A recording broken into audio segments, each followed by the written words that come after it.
Kelab kerdil Liverpool sekali lagi dimalukan. Kali ini kena belasah dengan kelab perhutanan.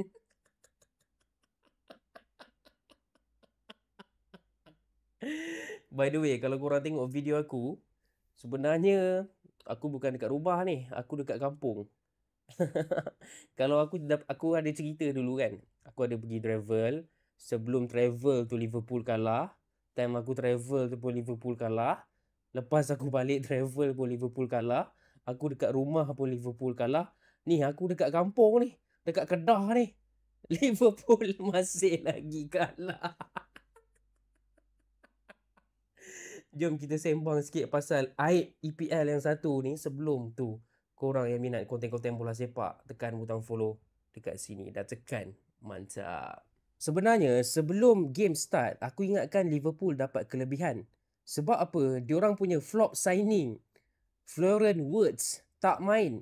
Agent 0013 dia orang tak main. So kalau sampah tak ada, eloklah kan? Rupanya tanpa sampah pun, kelab ni dah memang sampah dah.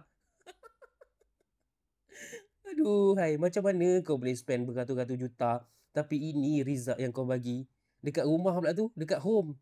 Anfield. Anfield yang katanya nightmare untuk kelab-kelab lain. Apa yang lebih memalukan, Liverpool sebenarnya dapat kelebihan, dapat pertolongan daripada VAR. Sebab apa? Salah satu gol apa? Nottingham Forest ni telah pun disallowed lah, okay? Padahal tak kena tangan pun. Padahal bagi aku ramai kot yang akan setuju gol tu patut stay. So kalau gol ni stay, adakah Liverpool kena bantai sampai 4 biji? Korang tengok gambar ni. Inilah yang aku cerita awal video tadi. Aku dekat sini Liverpool kalah. Aku dekat rumah Liverpool kalah. Okay? Crystal Palace pun dah pernah menang. Chelsea, MU, okay? Brentford, Man City. Senang cerita, siapa-siapa yang lawan Liverpool, kalau korang tak menang, korang malu tau. Sebab Liverpool ni kelab 3 points. 3 points for everyone. By the way, tadi aku ada cuba untuk screenshot table EPL nak letak sebagai green screen. Tapi tak nampak weh Liverpool. Tak nampak. Macam mana aku nak screenshot? Macam mana aku nak tunjuk kat korang? Nanti korang tak nampak Liverpool dekat mana. Memang tak ada. Persoalan sekarang tertumpu kepada coach Liverpool, Arne Slot.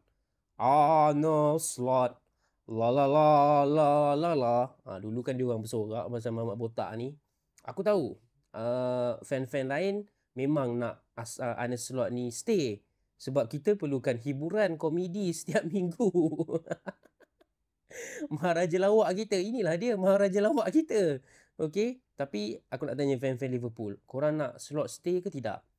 Okey, bagi aku tolonglah bagi dia stay. Yelah, sebab korang menang EPL pun uh, 2 kali dalam 30 tahun kan. Yang first time tu Klopp, second time Slot. Susah tau nak menang EPL. Dia ni yang bagi EPL kat korang. Bagilah dia stay. Itu saja guys. Assalamualaikum. Ciao.